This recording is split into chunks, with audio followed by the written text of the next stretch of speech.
আজ আমি আপনাদের দেখাবো কিভাবে জঙ্গলের মতো বিপজ্জনক পরিবেশে শুধু বুদ্ধি ও হাতের কাছে থাকা কিছু প্রয়োজনীয় জিনিস দিয়ে টিকে থাকা যায়। তো চলুন, কথা না বাড়িয়ে ভিডিওটি শুরু করা যাক।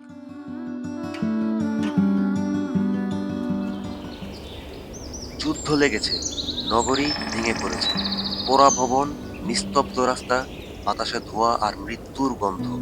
চারপাশে না আছে বিদ্যুৎ, না খাবার, না বিশুদ্ধ পানি। হাতের কাছে যা আছে তাই দিয়ে বাঁচতে হবে এখন। এমন অবস্থায় আপনি চাইলে ধ্বংসস্তূপেও থাকতে পারেন বা জঙ্গলেও থাকতে পারেন। এটাই টিকে থাকার লড়াই। প্রথম কাজ, নিরাপদ আশ্রয়। ভাঙা ঘরের এক কোণে শুকনো জায়গা খুঁজে নিন। টিন, কাঠ, দরজার পাটাতন দিয়ে তৈরি করুন ছাউনি। পলিথিন বা কাপড় থাকলে তার নিচে শুতে পারেন। আর যদি জঙ্গল আপনার নিরাপদ মনে হয়, তাহলে গাছের গোড়ায় পাতা, বাঁশ, ডাল দিয়ে তাঁবু তৈরি করুন।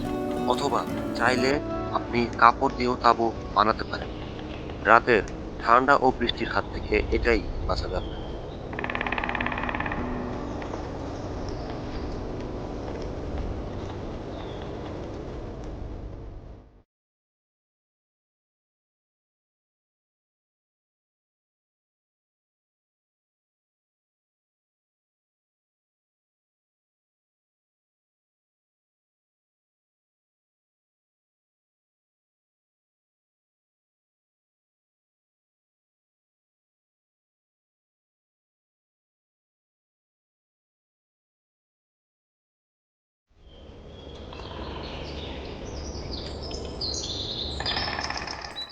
সকাল থেকে হাঁটাহাঁটি করে ও তাঁবু গেড়ে আমি ক্লান্ত। এজন্য এখন আর সময় না নিয়ে বিশ্রাম নিতে যাচ্ছি।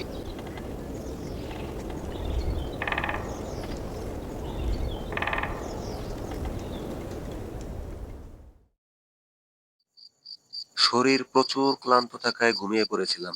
রাত হয়ে গেছে। ঘুম ভেঙেছে তাঁবুর ভিতর থাকা কিছু মশার কামড়ে।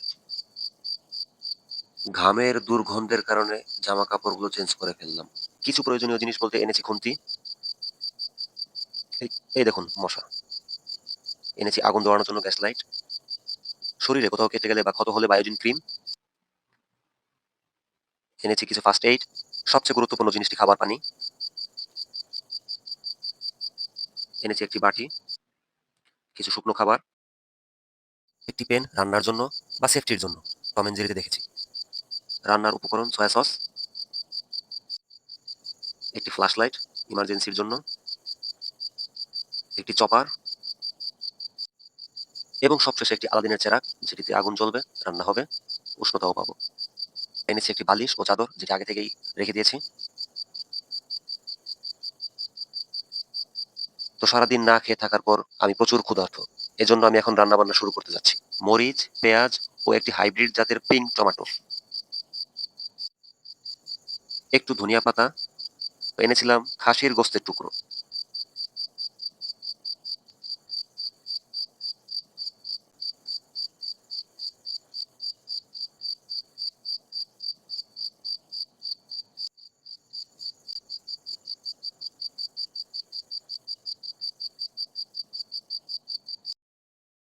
হালকা টমেটো সস ও সামান্য চিলি ফ্লিক্স, যেটা আমি কাগজে এনেছিলাম। একটু লবণ, সেটাও কাগজে এনেছিলাম। একটু সয়া সস,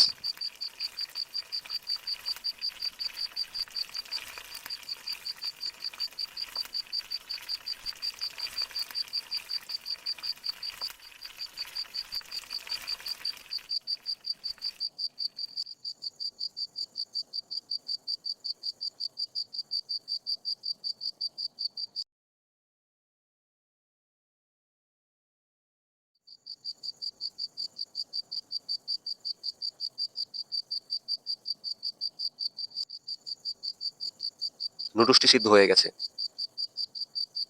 গোস্তের টুকরোটি সিদ্ধ হতে একটু সময় লেগেছিল, ঘন্টাখানেক সময় লেগেছে। দেখুন, দেখুন কেমন নরম ও সিদ্ধ হয়ে গেছে।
এই মুহূর্তে সবচেয়ে বড় সমস্যা পর্যাপ্ত পানি নেই।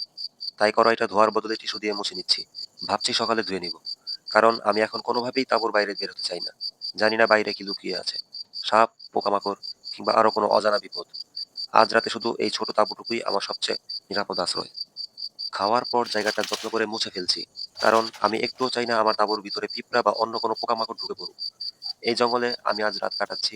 এখানে ছোট একটি ভুল বড় বিপদের কারণ হতে পারে। জায়গাটা একটু পরিষ্কার করে নিচ্ছি। এখন বিছানা বানাতে হবে। আজ সারাদিন অনেক কষ্ট গেছে। শরীরটা বিশ্রাম চায়। বাইরে হালকা বাতাস বইছে। আকাশ মেঘলা। দূরে কোথাও মেঘের গর্জন শোনা যাচ্ছে। মনে হচ্ছে রাতের মধ্যেই বৃষ্টি নামবে। আমি শুধু চাই এই তাঁবুটুকুই টিকে থাকুক। আর এই রাতটা কোনোভাবে কেটে যাক। কে জানে আজ রাতে ঘুম হবে কিনা? কারণ এই জঙ্গলে এটাই আমার প্রথম রাত। চারপাশে অন্ধকার, পাখির ডাক থেমে গেছে। গাছের পাতা মাঝে মাঝে এমনভাবে নড়ে যেন কেউ হেঁটে যাচ্ছে। ভেতরে এক অদ্ভুত কৌতূহল কাজ করে। একসাথে রোমাঞ্চ আর ভয়। হঠাৎ যেন মনে পড়ে যায় পুরনো সেই ভূতের গল্পগুলো, যেগুলো ছোটবেলায় শোনা ছিল ভয়ের চেয়ে বেশি রোমাঞ্চকর। এখন সেই গল্পগুলো যেন মাথার ভেতর সত্যি হয়ে ঘুরে বেড়াচ্ছে। একটা শব্দ হলেই বুক ধক করে ওঠে। সাপ না তো, না অন্য কোনো বস্তু, নাকি অন্য কোনো কিছু। এই জঙ্গল শুধু গাছপালায় ভরা না, ভেতরে লুকিয়ে আছে শত গল্প, শত অজানা রহস্য। আর আজকের রাত হতে পারে তার একটার সাথে আমার দেখা হওয়ার রাত। তাঁবুর ভেতরে মনে হচ্ছে আমি মোটামুটি সেফ। কোথাও ফাঁকা নেই, কিছু ঢুকবে এমন সুযোগও নেই। তবুও এই জঙ্গল আমার জন্য নতুন, প্রথম রাত। আর অজানা এক রকমের ভয় যেন এখনো কাটছে না। তাই আজ লাইট জ্বালিয়েই ঘুমাবো। আলোটা যেন আমাকে সাহস দেয়। আর অন্ধকারে লুকোনো কোনো কিছু যেন আমার কাছে না আসে।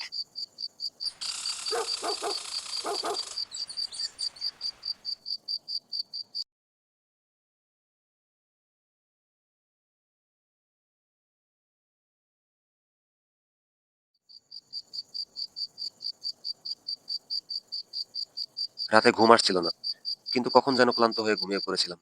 হঠাৎ একটা অদ্ভুত শব্দে ঘুম ভেঙে যায়। কান খাড়া করেই বুঝলাম কিছু একটা আমার তাঁবুর পাশ দিয়ে হেঁটে যাচ্ছে। হ্যাঁ, ভুল নয়। স্পষ্ট শুনতে পারছি কিছু একটা আমার তাঁবুর পাশ দিয়ে হাঁটছে। নিঃশব্দে শুয়ে থেকে বোঝার চেষ্টা করছিলাম সেটা কি। তখন ওই এক মুহূর্তের জন্য শব্দ হলো।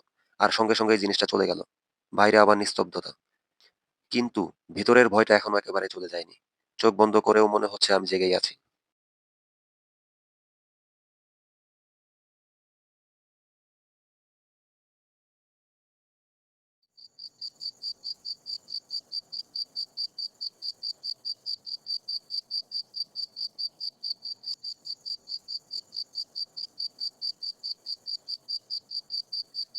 এভাবে শুয়ে থাকতে থাকতে আবারও ঘুমিয়ে পড়েছিলাম।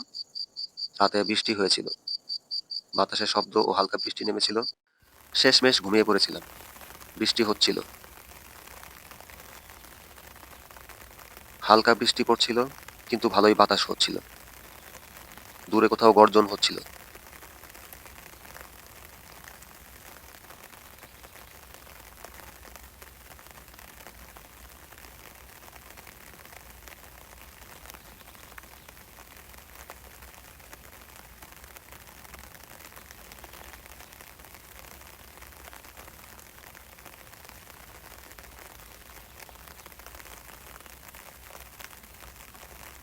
এরপর বৃষ্টির মাত্রা আস্তে আস্তে বাড়তে থাকে। তারপর কখন ঘুমিয়ে যায় জানি না। সকালে ঘুম ভাঙে সূর্য ওঠার পর। তাড়াতাড়ি করে তাঁবুটি গুছিয়ে জায়গাটি ত্যাগ করি। কারণ আমার এখনো একদিন বাকি আছে বাহিরে দিন ও রাত কাটানোর।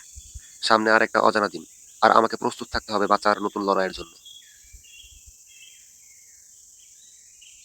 আপনি কমেন্টে জানান নেক্সট চ্যালেঞ্জ কি হতে পারে। আমি আমার পক্ষ থেকে সামান্য প্রচেষ্টা চালাবো।